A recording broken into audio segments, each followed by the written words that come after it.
आज हम लोग करेंगे डिटेल्ड रिव्यू वाइपर वीपीएन का।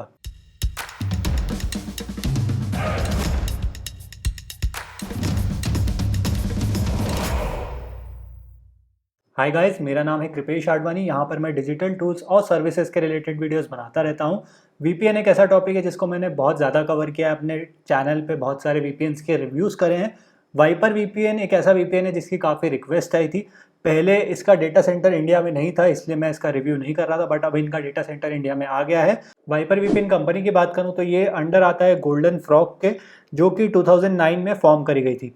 सर्वर्स की बात करूं तो यहाँ पे 70 प्लस सर्वर लोकेशंस हैं, इंडिया में भी एक सर्वर है। अब इसमें एक प्रॉब्लम ये है कि ये लोग ये नहीं बताते कि वर्चुअल कौन सा और फिजिकल कौन सा है, और वाइपर वीपीएन के पास यहाँ पे बहुत सारे वर्चुअल सर्वर्स भी है। वर्चुअल सर्वर मतलब कि इंडिया में यहाँ पे सर्वर नहीं है, सर्वर इनका सिंगापुर में है, लेकिन सिर्फ वो इंडिया की आईपी एड्रेस का यूज़ कर रहा है। तो इसके फ़ायदे भी होते हैं, नुकसान भी होते हैं, लेकिन अगर ये लोग ये स्पेसिफाई कर दें कि वर्चुअल सर्वर्स कौन से हैं, जैसे कि सर्फशार्क करता है, जिसका मैं डिटेल्ड रिव्यू ऑलरेडी कर चुका हूँ, आपको आई बटन के ऊपर मिल जाएगा। अगर ये लोग भी वैसे ही यहाँ पे स्पेसिफाई कर दे तो फिर ज़्यादा अच्छा रहेगा। स्पीड की बात करूँ तो जो मेरे इंटरनेट की स्पीड है वो 220 Mbps डाउनलोड और 220 Mbps अपलोड की है। अब अगर यहाँ पे मैं जब इंडिया के सर्वर्स यूज़ करता हूँ तो जो मुझे यहाँ पे स्पीड मिली है ऑन एन एवरेज वो है डाउनलोड की 34 और अपलोड की 50, जो कि बहुत कम है। अब यहाँ पर एक प्रॉब्लम ये भी है कि जो इसका पिंग मिला है मुझे इंडिया में वो है 379, जो कि बहुत ज़्यादा है। तो मेरे टेस्ट के हिसाब से मुझे ऐसा लगता है कि इंडिया पे यहाँ पे फिजिकल सर्वर का यूज़ नहीं किया जा रहा है, ये कोई वर्चुअल सर्वर है जो कहीं और पर ही एक्चुअल में लोकेटेड है।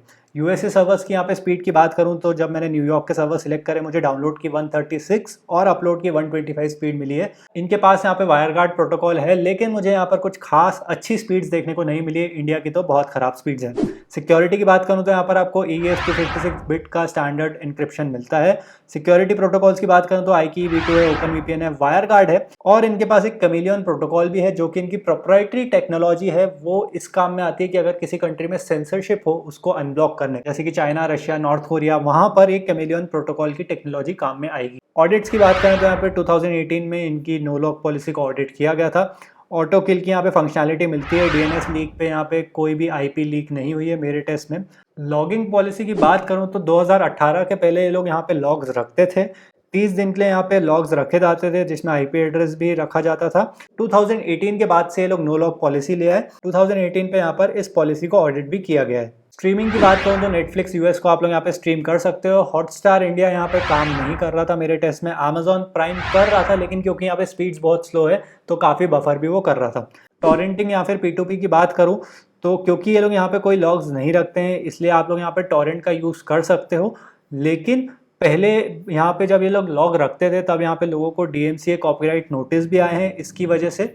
और अब इनका ये कहना है कि ये लोग यहाँ पे कोई लॉग नहीं रखते हैं, इसलिए आप लोग यहाँ पे इसको P2P के लिए यूज़ कर सकते हो। अब ये लोग यहाँ पे कंट्रोवर्शियल स्टेटमेंट भी दे रहे हैं कि अगर उनके पास कोई कॉपीराइट इन्फ्रिंजमेंट आता है तो वो यहाँ पे उसको असिस्ट करेंगे, जिस भी मैनर में वो असिस्ट कर पाएँ।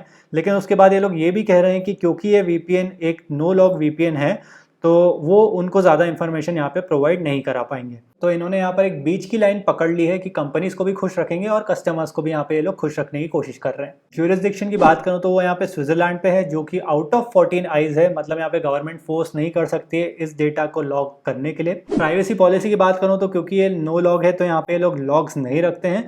लेकिन जो मुझे एक चीज़ यहाँ पे अजीब सी लगी वो है इनका यहाँ पे डिस्क्लोजर ऑफ डेटा। पहले तो ये लोग ये कह रहे हैं कि हम लोग यहाँ पे कोर्ट ऑर्डर को जो भी मिलेगा उसको यहाँ पे देंगे, जो भी हमें यहाँ पे कोर्ट ऑर्डर्स आएंगे उन सबको यहाँ पर हम लोग असिस्ट करने की कोशिश करेंगे। एंड देन दूसरा यहाँ पर एक वर्ड का यूज़ किया गया है, मिनिमल इन्फॉर्मेशन। अब ये मिनिमल इन्फॉर्मेशन क्या है वो एग्जैक्टली नहीं पता है हमें।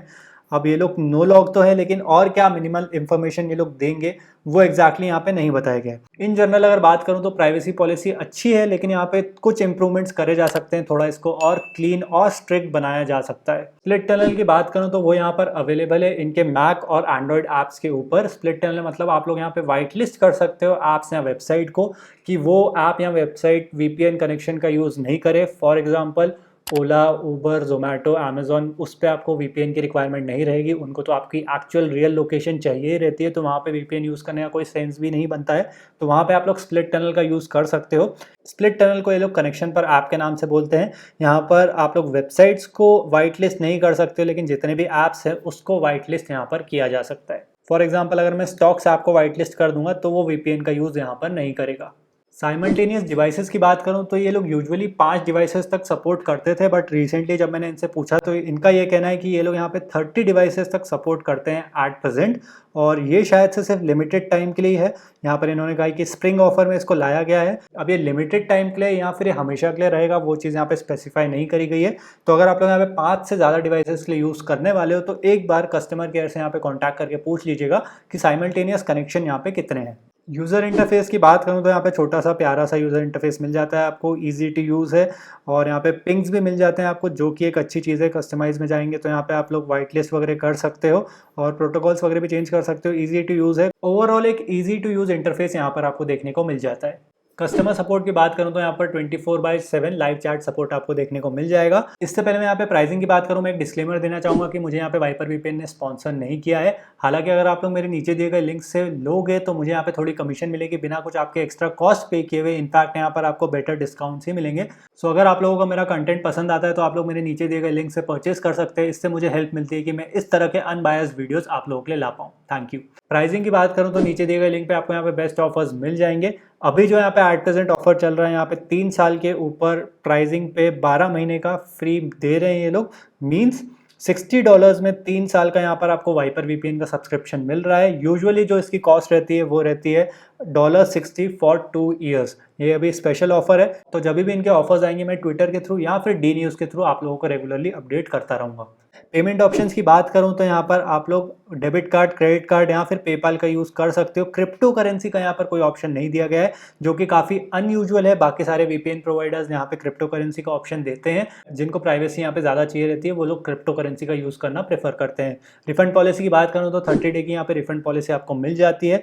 अब इससे पहले यहाँ पे मैं प्रोज और कॉन्स के ऊपर आऊँ। अगर अभी तक का आपको ये वीडियो अच्छा लगा है तो उसको थम्स अप जरूर दे दीजिएगा। अब अगर मैं इसके कुछ प्रोज की बात करूँ तो यहाँ पर आपको कैमेलियन प्रोटोकॉल मिल जाता है एक बजट प्राइस रेंज के ऊपर। इसकी प्राइसिंग काफ़ी अफोर्डेबल है। यहाँ पे नो लॉग्स ऑडिट भी हुए थे और कस्टमर केयर सपोर्ट भी इनका अच्छा है। अब अगर मैं इसके यहाँ पे कुछ कॉन्स की बात करूँ तो जो इसकी स्पीड्स है वो मुझे यहाँ पे ज़्यादा अच्छी नहीं देखने को मिली है। क्रिप्टो पेमेंट का ऑप्शन नहीं है। स्ट्रीमिंग में नेटफ्लिक्स को स्ट्रीम कर सकता है, लेकिन उसके अलावा कभी चलता है कभी नहीं चलता। एंड देन सर्वर्स में यहाँ पे कुछ वर्चुअल और फिजिकल सर्वर्स का आपको कॉम्बिनेशन मिलता है, जिसको आप लोग आइडेंटिफाई नहीं कर सकते। अब एक यहाँ पे क्वेश्चन ये भी आता है कि सर्फशार्क और वाइपर वीपीएन में से ज़्यादा अच्छा कौन सा है। मैं आपको शॉर्ट में आंसर बता देता हूँ कि मेरे हिसाब से यहाँ पे सर्फशार्क ज़्यादा वैल्यू फॉर मनी ऑप्शन है। वो आपको speed, privacy, payment, streaming services और जो उसके एक्स्ट्रा फीचर्स हैं, एड ब्लॉकर वगैरह, जो वो सारे फीचर्स दे रहा है, जिस प्राइस पॉइंट पे दे रहा है, उस प्राइस पॉइंट के हिसाब से मुझे ऐसा लगता है कि यहाँ पे सर्फशार्क एक ज़्यादा वैल्यू फॉर मनी ऑप्शन है। सो क्या यहाँ पे वाइपर वीपीएन लेना वर्थ है? मेरे हिसाब से यहाँ पर एक सिनेरियो है जहाँ पे वाइपर वीपीएन को आप लोग देख सकते हो। अगर आपको किसी सेंसरशिप कंट्री को अनब्लॉक करने के लिए एक बजट वीपीएन चाहिए तो फिर जो इनका कैमेलियन प्रोटोकॉल है वो काफ़ी अच्छा है। उसी चीज़ के लिए स्पेसिफिकली बनाया गया है। इनकी खुद की यहाँ पे प्रोप्राइटरी टेक्नोलॉजी यूज़ करी गई है, तो उस केस में आप लोग इसको कंसिडर कर सकते हैं। या फिर अगर आपको सर्फशार्क इन जनरल पसंद नहीं आता है तो भी आप लोग वाइपर वीपीएन की तरफ देख सकते हैं as a budget VPN provider. So that will be all for this one. अगर आपको ये वीडियो अच्छा लगा है तो उसको थम्स अप दे दीजिएगा, चैनल को सब्सक्राइब कर दीजिएगा और मुझे सपोर्ट करने के लिए आप लोग मेरे नीचे दिए हुए लिंक्स का यूज़ कर सकते हैं। So that's all and I will see you guys in the next one. Good bye.